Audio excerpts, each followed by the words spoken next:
جو رحمت رمضان میں میرے نبی نے فرمایا اگر میری امت کو پتہ چل جائے کہ رمضان کیا ہے تو یہ تمنا کریں گے کہ کاش سارا سال ہی رمضان ہو۔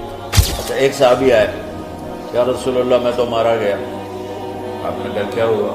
کہا میرا روزہ تھا، میں بیوی کے پاس چلا گیا۔ آپ نے کہا تو پھر تو غلام آزاد کر، کفارہ دے۔ کہا جی میں تو خود غریب آدمی ہوں، غلام کہاں سے آزاد خریدنا پڑے۔ آپ نے فرمایا پھر آخری ہے کہ 60 روزے مسلسل رکھنے ہوتے ہیں جو کفارے کے ہوتے ہیں۔ وہ کہنے لگا ایک روزے چاہے کم کیتا ہے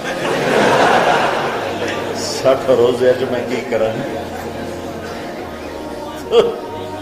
آپ نے کہا ادھر آ، یہ کھجوریں لے جا اور 60 گھروں میں تقسیم کر دے۔ کہنے لگا یا رسول اللہ، اللہ کی قسم مدینے میں مجھ سے غریب کوئی نہیں، آپ ایسا کرو یہ میرا کفارہ مجھے ہی صدقہ کر دو۔ تو آپ اتنا ہنسے کہ یہ آخری دانت نظر آنے لگے۔ بہت کم ایسا ہوتا تھا۔ رمضان علم کا مہینہ ہے، سونے کا نہیں ہے، کھانے کا نہیں ہے، سموسے پکوڑے کا نہیں ہے، رمضان علم کا مہینہ۔ یہ رمضان کی سب سے بڑی تیاری، مشکل کام۔ سارے مہینوں کے نام عربوں نے رکھے، محرم، صفر، ربیع الاول، ربیع الثانی، جمادی الاولی، جمادی الثانی، رجب، شعبان، رمضان، شوال، ذوالقعدہ، ذوالحج۔ اس میں جو رمضان ہے یہ نام اللہ نے رکھا، باقی مہینوں کے نام تو رکھے عربوں نے۔ پھر ان کی زبان پہ اللہ لایا رمضان، چونکہ ابھی تو دنیا بھی نہیں بنی تھی اور اللہ نے قرآن کی تلاوت فرمائی تھی، تو اس قرآن میں تھا شہر رمضان الذی انزل فیہ القرآن۔ تو رمضان کا نام اللہ نے پہلے سے چن رکھا تھا، پھر ان سے رکھوا دیا۔ رمضان کہتے ہیں رمض یرمز، جل جانا، جل جانا۔ رمضان کو رمضان کیوں کہتے ہیں؟ اس میں گناہ جل جاتے ہیں۔ مسلمان پہلا روزہ رکھتا ہے اور اس کے گناہ اللہ جلانا شروع کرتا ہے، اس کی بھوک پیاس کی آگ میں گناہوں کو ڈالتا ہے، جلاتا ہے۔ آخر 29 رمضان یا 30 رمضان آخری رات اللہ تعالیٰ اس کی پچھلے سال کے سارے گناہ معاف فرما دیتا ہے۔ تو اس کو اس سے تشبیہ دی گئی کہ جیسے جلنے سے چیز ختم ہو جاتی ہے، رمضان کے روزے کی بھوک اور پیاس کی تپش سے اللہ تعالیٰ پچھلے سال کے سارے گناہوں کو معاف فرما دیتا ہے۔ تو ہم نے رمضان میں شروع کی کہ یہ رحمتوں کا مہینہ، ہر چیز کی برکت کا مہینہ، ہر شے کی اللہ کی طرف سے فراوانی اس میں ہے، علم کی بھی، ہدایت کی بھی، رزق کی بھی۔ پھر اللہ نے اس مہینے کا نام خود رکھا شہر رمضان، شہر رمضان۔ اس میں شب قدر رکھی، اس میں رات کی ایک نماز۔ اچھا پہلی امتوں پہ روزہ فرض تھا افطاری سے افطاری، افطاری سے افطاری، بہت شدید تھا، 24 گھنٹے کا روزہ۔ بس افطاری کے بعد آنکھ لگ جاتی تو روزہ اگلا شروع ہو جاتا۔ تو ہم پر بھی پہلے ایسے ہی روزہ ہوتا رہا، افطاری سے افطاری۔ تو ابن سرمہ رضی اللہ تعالی عنہ اونٹ چرانے والے تھے، وہ شام کو لوٹے تو بیوی سے پوچھا کوئی افطاری کا سامان ہے؟ انہوں نے کہا ہے تو نہیں، میں کہیں سے لے آتی ہوں۔ وہ گئیں افطاری کا کوئی سامان لینے، ان کو تھوڑی دیر ہو گئی اور ان کی آنکھ لگ گئی، تھک ہوئے تھے، سورج ڈوب گیا۔ جب وہ آئیں تو ان کا ہائے سرمہ تو ہلاک ہو گیا۔ کیا ہوا؟ کہا اگلا روزہ شروع ہو کیونکہ تیری آنکھ لگ گئی۔ تو انہوں نے کہا چل کوئی بات نہیں، لیکن ظہر کے وقت بے ہوش ہو گئے۔ ایک روایت میں آتا ہے نماز پڑھنے آئے اور گر گئے، اور ایک میں آتا ہے گھر میں بے ہوش ہوئے۔ تو جو بھی صورتحال تھی اللہ کے نبی کو پتہ چلا۔ کیا ہوا؟ سرمہ کہا جی وہ افطاری کر نہیں سکے تو روزہ شروع ہو گیا تو بے ہوش ہو گئے۔ تو اللہ کے نبی رنجیدہ ہوئے تو اللہ تعالیٰ نے قرآن اتار دیا، چلو میرے محبوب ساری رات کھاؤ حتی یتبین لکم الخیط الابیض من الخیط الاسود من الفجر، کہ میرے محبوب صبح صادق تک آپ کی امت کو اجازت ہے کھاؤ۔ پہلی امتوں پر افطاری سے افطاری، لیکن ان کی نماز تراویح نہیں تھی، تو ہمیں اللہ تعالیٰ نے دیا سحری تک پوری رات۔ اچھا ایک صحابی آئے، یا رسول اللہ میں تو مارا گیا۔ آپ نے کہا کیا ہوا؟ کہا میرا روزہ تھا، میں بیوی کے پاس چلا گیا۔ آپ نے کہا تو پھر تو غلام آزاد کر، کفارہ دے۔ کہا جی میں تو خود غریب آدمی ہوں، غلام کہاں سے آزاد خریدنا پڑے؟ آپ نے کہا 60 مسکینوں کو کھانا کھلاؤں۔ کہ میں آپ مسکین ہیں، میں کینوں کھانا کھلاؤں؟ آپ نے فرمایا پھر آخری ہے کہ 60 روزے مسلسل رکھنے ہوتے ہیں جو کفارے کو۔ وہ کہنے لگا ایک روزے چاہے کم کیتا ہے 60 روزے جو میں کی کریں۔ آپ نے فرمایا اچھا ٹھیک ہے بیٹھ جاؤ۔ بیٹھ گئے۔ تھوڑی دیر ہوئی تو ایک انصاری صحابی کھجوروں کا ٹوکرا لے کر آیا کہ یا رسول اللہ یہ صدقے کی کھجوریں تقسیم فرما دیں۔ تو آپ نے فرمایا بھائی وہ کدھر ہو؟ کہا جی بیٹھا ہوں۔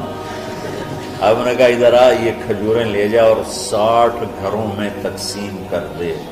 سبحان اللہ، اللہ نے اس امت کو لاڈ لڈائے ہیں، یہ اللہ کی لاڈلی امت۔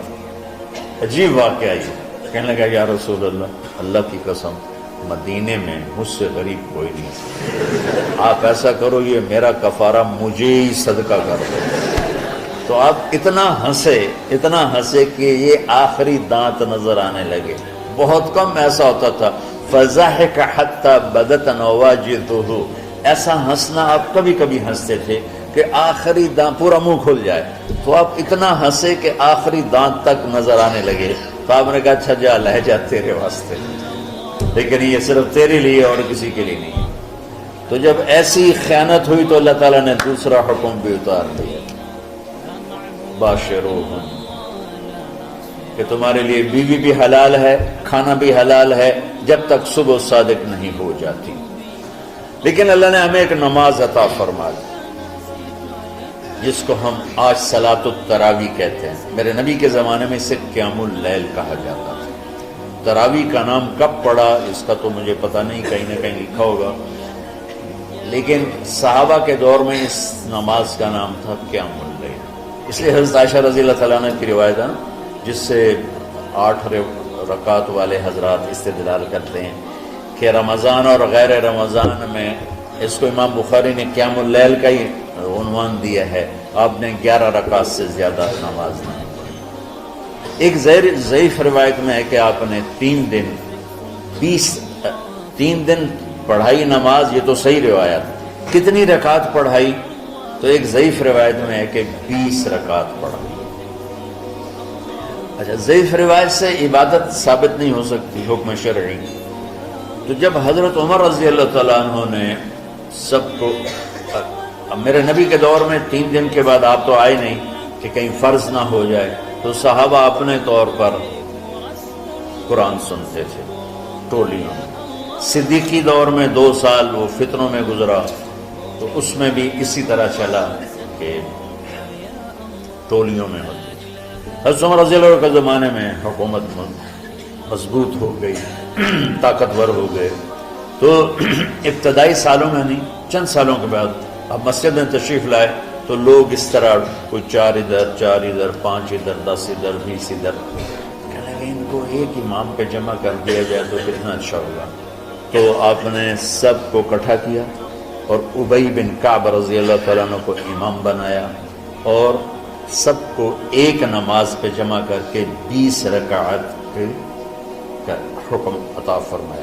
تو حضرت عمر کا یہ عمل اس حدیث کو مضبوط کر دیتا ہے کہ جو کہ میرے نبی نے کہا علیکم بسنتی و سنت الخلفاء الراشدین من بعدی، کہ میری اور میرے خلفاء راشدین کی سنت پر مضبوطی سے عمل کرنا۔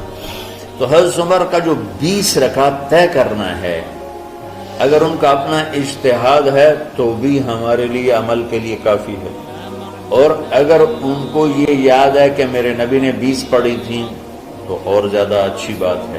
لیکن بہرحال جو 8 پڑھتا ہے ہمارا اس پہ بھی کوئی اعتراض نہیں، کیونکہ وہ بھی حدیث کے ساتھ بات کرتا ہے، اور باقی پوری امت 20 پڑھتی ہے، ان پر بھی اعتراض نہیں۔ میں ایک جگہ سے گزر رہا تھا، نماز کا وقت ہو گیا، اہل حدیث کی مسجد تھی، میں وہاں نماز پڑھنے چلے، تو ایک بہت بڑا اشتہار لکھا ہوا تھا، 20 تراویح ثابت کرنے والے کو 5 لاکھ روپے انعام۔ کس قدر بے وقوفی ہے اور کس قدر احمقانہ یہ امت کی باتیں ہیں کہ 20 تراویح، سینکڑوں سال سے امت کا عمل 20 تراویح آ رہا ہے۔ تراویح کا نام جو پڑھا، مجھے یوں لگتا ہے کہ اہل مکہ، یعنی اہل مکہ جو تھے نا، وہ 4 تراویح پڑھ کے ایک طواف کرتے تھے، تو وہ آرام کے لیے ہوتا، ترویحہ آرام، تھوڑی دیر کا آرام، تو 4 تراویح کے بعد ایک طواف کرتے تھے، وہ چھوٹا سا طواف 10 منٹ میں ختم ہو جاتا تھا، اور پھر 4 تراویح پڑھتے تھے، پھر طواف کرتے تھے، پھر 4 پڑھتے تھے، پھر طواف کرتے تھے۔ یہ صحابہ کے تھوڑے بعد کے دور میں، تو مدینے والوں کو پتہ چلا کہ مکے والے تو یہ کرتے ہیں، وہ کہنے کے آسان کی قریب انہوں نے ایسی 40 تراویح پڑھا، 40 رکعت، وہ 40 رکعت پڑھتے تھے۔ تو نوافل میں کوئی سختی نہیں کہ بھائی 8 سے زیادہ نہیں پڑھنی، بدعت ہو جائے گی، اور 20 پڑھنا بدعت ہے، یہ سب جہالت کی بات ہے۔ اور یہ 8 پڑھ رہے ہیں یہ غلط ہے، یہ بھی حماقت کی بات ہے۔ جو صحیح حدیث سے دلیل پکڑ کے کوئی عمل کرتا ہو تو بھائیو اس سے بحث نہ کیا کرو، مناظرہ نہ کیا کرو، یہ بہت نادانی والی بات۔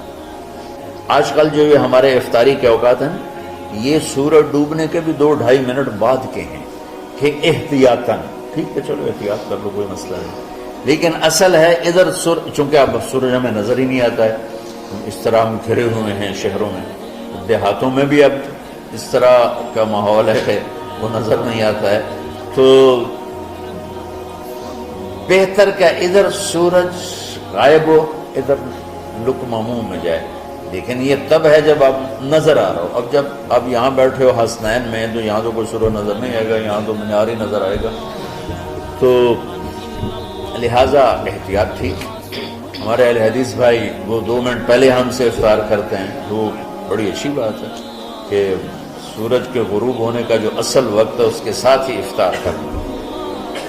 اور سحری میں ایک واقعہ سناتا ہوں، آپ سحری کھا رہے تھے، بکرے کی سری پکی ہوئی تھی، تو مولا علی رضی اللہ تعالیٰ عنہ اور عرباض بن ساریہ رضی اللہ تعالیٰ عنہ آپ کے ساتھ کھانا کھا رہے تھے، تو حضرت بلال ہے، یا رسول اللہ وقت ختم ہو گیا ہے، میں اذان دینے جا رہا ہوں، آپ برائے مہربانی کھانا پینا بند کریں، اور یہ کہہ کر چلے گئے۔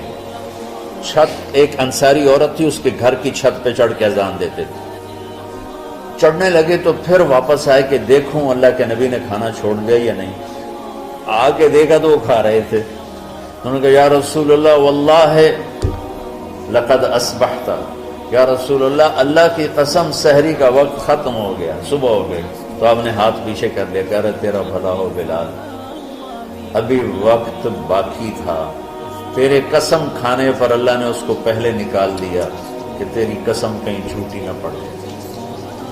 تو حضرت علی نے فرمایا کہ اگر بلال قسم نہ کھاتے تو جب تک میرے نبی کھاتے رہتے صبح صادق نہیں ہونی تھی، تو بالکل آخری وقت میں آپ کھاتے تھے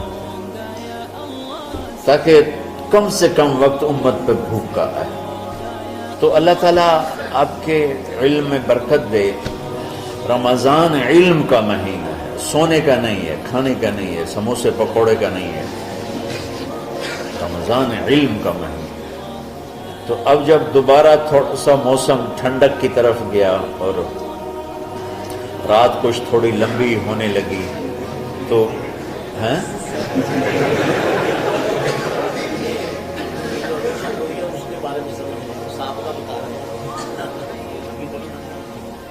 نہیں، مئی میں روزے آ رہے ہیں نا، گرمی تو ہے لیکن وہ جون والے روزے تو نہیں ہیں، جون کے روزے۔ آپ لوگ جوانوں،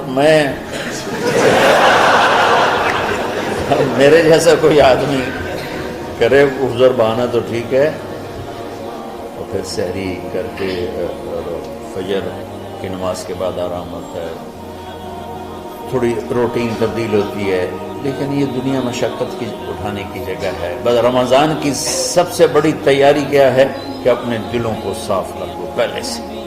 شعبان کی سب سے بڑی تیاری کیا ہے کہ اپنے دلوں کو صاف کر دو، کہ جس دل میں نفرت ہو، بغض ہو، کسی کے لیے غصہ ہو، کسی کے لیے کیا کیا جذبے ہوں، دل صاف کرنا۔ شب قدر اس میں ہے، اللہ کا عرش پہلے آسمانوں پر ہے، سارا دن ساری رات اللہ کے اعلان ہو رہے ہیں، کوئی بخشش چاہنے والا، کوئی معافی چاہنے والا، کوئی رزق چاہنے والا، کوئی ہدایت چاہنے والا، کوئی شفا چاہنے والا، اور فرشتوں کے اعلان ہو رہے ہیں، بھلائی کرنے والے آگے بڑھ، برائی کرنے والے بس کر دے۔ تو جو رحمت ہے رمضان میں، میرے نبی نے فرمایا اگر میری امت کو پتہ چل جائے کہ رمضان کیا ہے تو یہ تمنا کریں گے کہ کاش سارا سال ہی رمضان ہو۔ تو ہم نے نظام بنایا ہوا ہے، لوگ وہ کر رہے ہیں، وہ روزانہ جھاڑو دیتے ہیں۔ تمہارا دل ایک آنگن ہے، ایک صحن ہے، اس میں بغض، نفرت، حسد، پتہ نہیں کیا کیا گندگیاں آئیں گی اور آتی رہیں گی۔ بچو ایک کام کرو، جھاڑو پکڑ لو، صاف۔ یا اللہ معاملہ تجھ سے کرنا ہے، لوگوں سے نہیں۔ کسی نے برا کہا، کسی نے غیبت کی، کسی نے گالی دی، کسی نے دھکا دیا، کسی نے حق مارا، کسی نے کچھ کیا، یا اللہ تیرے سے میں نے اپنے دل کو سب سے صاف، میں نے اپنے دل کو سب سے صاف کیا۔ یہ اتنی بڑی عبادت ہے کہ بڑے بڑے نفلوں والے، تہجد والے، حج عمرے روزے والے تمہیں نہیں پکڑ سکتے، کیونکہ اس کا کرنے والا دنیا میں کوئی نہیں۔ نفل پڑھنے والے تو بے شمار ہیں، عمرے کرنے والے بے شمار ہیں، علماء بے شمار ہیں، حاجی بے شمار ہیں، سخاوت کرنے والے بے شمار ہیں، لیکن اس ٹکڑے کو صاف کرنے والا لاکھوں میں ایک بھی نہیں۔ مشکل کام، آپ یہ سیکھ لیں، صاف کرو، صاف کرو، صاف کرو۔ یہ رمضان کی سب سے بڑی تیاری۔ جس دل میں بغض بھرا ہو، نفرت بھری ہو، حسد بھرا ہو، کینہ بھرا ہو، اس میں خاک آئے، اس میں تو علم کی ایک کرن بھی نہیں آئے، تو زبان سے چاہے جتنے مرضی موتی بکھیرے، دل اس کا اندھا ہوگا۔ لا تعمل ابصار ولكن تعمل قلوب التي في الصدور۔ یہ آنکھوں سے اندھے نہیں، دل سے اندھے ہیں۔ تو ساری امت سے کہتا ہوں رمضان کا استقبال کرو، دلوں کو صاف کر کے، نفرتوں کو مٹا کے، مذہبی نفرت، دنیاوی نفرت، رشتوں کی نفرت، بول چال کی نفرت، سیاست کی نفرت، لین دین کی نفرت، ان سب سے اپنے دل کو صاف کرو تاکہ رمضان میں اللہ نے علم اتارا، اللہ تعالیٰ آپ کو علم عطا فرمائے، اور باقی لوگ جو عام دنیا میں زندگی گزار رہے ہیں ان کے دلوں میں اللہ رمضان کا نور اتارے اور اپنے اور ہدایت کا نور اتارے۔ یہ سب سے بڑی تیاری ہے۔ اور آپ میں جو حفاظ ہیں وہ ترتیب بناؤ، آپ کے اعزازے بنائیں گے، آپ الگ الگ اپنا یہاں ٹولیوں میں بٹ کے، جیسے ماشاءاللہ پہلے ہوتا تھا، اپنا قرآن سناؤ، 10 دن میں سناؤ، ہفتہ میں سناؤ، 20 دن میں سناؤ، 3 دن میں سناؤ، تمہاری مرضی ہے، لیکن یہاں فضا بنے، چاروں طرف قرآن پڑھا جا رہا ہو، تو ایسے صرف دیکھ کر ہی ایمان تازہ ہو جاتا ہے۔ تو جو آپ میں حفاظ ہیں وہ غافل نہ ہونا کہ نو جی میرے تو اب یاد نہیں ہے، بھول گئے تو الگ بات ہے، تو کچا پکا ہے تو اس کے لیے تیاری کر کے سناؤ، کسی اچھے حافظ کو ساتھ لے کر، کچھ وہ سنائے، کوئی یہ سنائے، اس طرح کر کے، کوئی ضروری نہیں تراویح میں ہی ختم ہو، نفلوں میں اسے کر لو، لیکن حفاظ کوشش کرو کہ قرآن زبان سے ادا ہو جائے۔ رمضان میں جو قرآن سناتا رہتا ہے اسے ساری زندگی قرآن یاد ہے، اور کسی سے گلہ ہے، غصہ ہے، ناراضگی ہے، کسی سے بولتے نہیں ہو، ابھی سے شعبان آ چکا ہے، آپ شعبان سے رمضان کی تیاری شروع فرما دیتے، تو اس کی تیاری کیا ہے؟ وہ دلوں کو صاف کرو، معافی مانگو، تمہارا قصور نہیں پھر بھی معافی مانگ لو، دلوں کو صاف کرو، اور اللہ سے